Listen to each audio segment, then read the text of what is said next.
De hoje para falar sobre SAF, um assunto que é sim muito importante e também legal de ser discutido pela torcida, as ponderações, como o Ceará não era aquele clube mega endividado, não precisou fazer as primeiras SAFs aqui no Brasil em um momento de muita incerteza, né? Alguns clubes demoraram para engatar, como por exemplo o Vasco, o próprio Cruzeiro, né, naquela era com o Ronaldo, outros modelos também foram adotados, como por exemplo do Bahia, do Red Bull Bragantino. Então, eu vejo que o Ceará está num momento confortável da sua trajetória, com dívidas baixas. Um levantamento feito no começo do ano passado constava que as dívidas do Ceará eram de mais ou menos 40, 50 milhões de reais. Esse valor que com toda certeza foi diminuído, né, tanto com as receitas da última temporada, como também deste ano, com o faturamento previsto em 229 milhões de reais. Um valor que pode ser bem maior, inclusive com a permanência do Vozão para a Série A em 2026, dando uma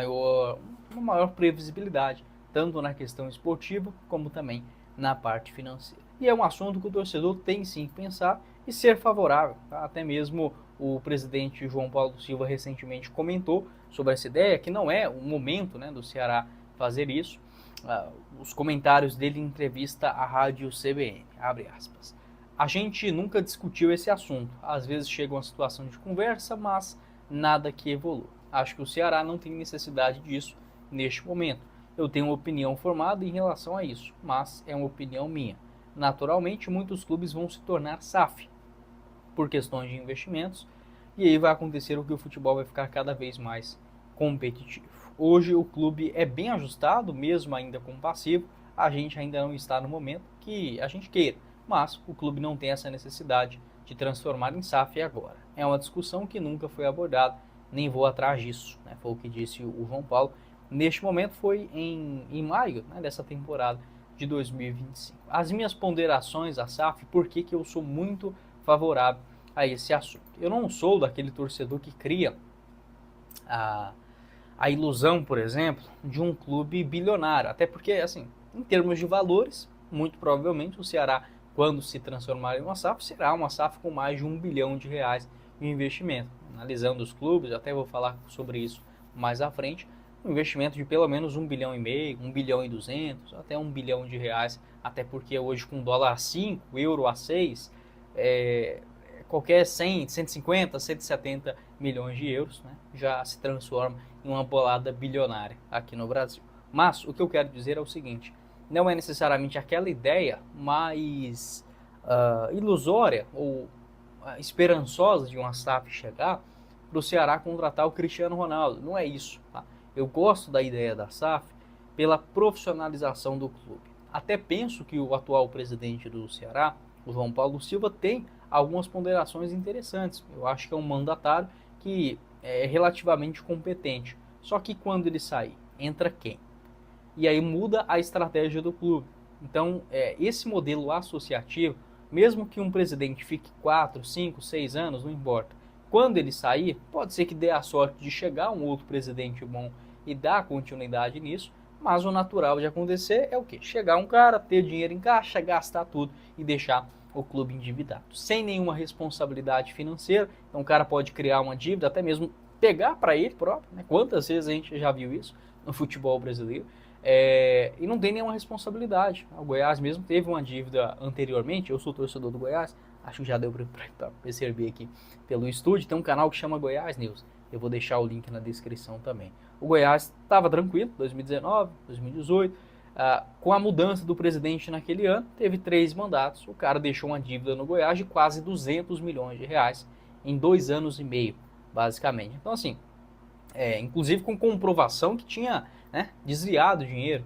Foi preso? Não foi. Foi cobrado? Também não foi. Apenas afastado pelo clube. Aí assim é muito fácil. Aí é muito fácil. Eu também quero me candidatar à presidência, encher o dinheiro, pegar o dinheiro do clube, contratar um caminhão de jogador. Se der certo, eu viro o ídolo da torcida. Se não der, eu pego minhas coisas e vou embora. Deixo um dinheiro na mala, inclusive, e faço a minha vida. Aí é muito fácil. Então, assim, para um país com uma corrupção tão alta, igual é no Brasil, em todos os setores, a única maneira que eu enxergo de profissionalizar as coisas é colocar dinheiro no meio. Infelizmente é o único caminho, não tem como ser de outra forma. Porque a partir do momento que o desempenho ou a tomada de decisão não afeta o bolso de quem está no comando, as coisas são mal feitas. Tá? Essa história do presidente não poder receber salário, de ser um mero doador do clube, eu não concordo com essa ideia. O Ceará é um clube que fatura a previsão deste ano de mais de 230 milhões de reais.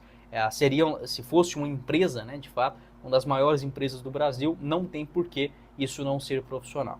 Então, para mim, o único caminho é a SAF. E ela te dá também um planejamento que não existe nesta figura de presidente. E como eu falei, o João Paulo fica aí 2, 3 anos, ok, 4 anos que seja, faz o seu papel, tudo bem.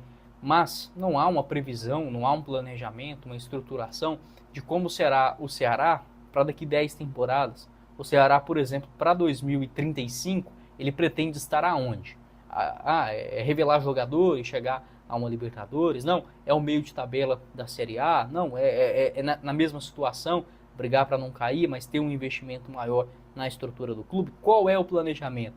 É contratar jogadores mais jovens e mesclar eles com a base, de olho no futebol sul-americano? Ou é ter um elenco mais experiente, com medalhões, junto com as revelações da base? Não há esse planejamento. Tá? E não é só no Ceará, não. Estou usando apenas como exemplo, né, no nosso vídeo. Mas nenhum outro clube no Brasil também não tem isso. Você acha que o Goiás pensa para daqui 10 anos? O Sport, o Coritiba, mesmo que o Coritiba é uma SAF, mas também é uma SAF muito ruim, feita de qualquer jeito. Ponte Preta, o Guarani, não, faz tudo de qualquer jeito. Então, para mim, a única solução para o clube é uma forma profissional, que alguns clubes até já encontraram, né, sem estar necessariamente ligado a um investidor, mas o caminho mais plausível nesse momento é sim para uma SAF. Não esqueça de conferir as ofertas da Fute Fanatics e garanta 10% de desconto nos pagamentos via Pix utilizando o link na descrição do nosso vídeo. Como, por exemplo, a camisa do Ceará, você encontra um modelo preto, um modelo polo, melhor dizendo, né, por R$ 179,90 na cor preta, muito bonita essa camisa, disponível em vários tamanhos. Essas e outras ofertas eu separei para vocês, o link aqui embaixo na descrição do nosso vídeo. Beleza? Quero falar também sobre a questão envolvendo as SAFs, né, já negociadas no futebol brasileiro. Segundo informações do GE, hoje já são mais de 63 SAFs no Brasil. No estado do Ceará, temos apenas o Fortaleza, né, que acabou se transformando em uma SAF, mas não tem nenhum investidor, e também o Clube Tirol. O Ferroviário também, né, um clube que se prepara, por exemplo, para a transformação de uma SAF, até mesmo chegou a receber uma oferta nos últimos dias. Sobre as SAFs aqui do Brasil, os valores negociados, né, do Bahia seria mais ou menos de R$ 1 bilhão, considerando o pagamento também das dívidas, né, um valor estimado de 15 anos. O valor também do Botafogo foi de mais ou menos 700 milhões de reais. Do Cruzeiro, a quitação das dívidas emergenciais e um valor de investimento de 400 milhões de reais em 4 anos. Então, cada uma vai por um caminho, né? Tem que analisar também o tempo investido e a porcentagem também geral que o investidor acaba levando. O Coritiba é 1 bilhão e 100 milhões de reais em 10 temporadas de investimento. O Cuiabá foi vendido também no SAF, mas com os valores não divulgados. O Vasco também teria um investimento de 700 milhões em até 3 anos. É uma SAF que de fato não saiu do lugar, dos exemplos aqui no futebol brasileiro. Pode deixar a sua opinião, você como torcedor do Ceará, o que você acredita, o que você defende. Não esqueça de deixar seu like, se inscrever no nosso canal e conferir o link da Fute Fanatics, onde você garante 10% de desconto nos pagamentos via Pix, utilizando o link na descrição do vídeo. Quem falou com vocês foi o Guilherme, nos vemos em uma próxima oportunidade. Valeu, galera!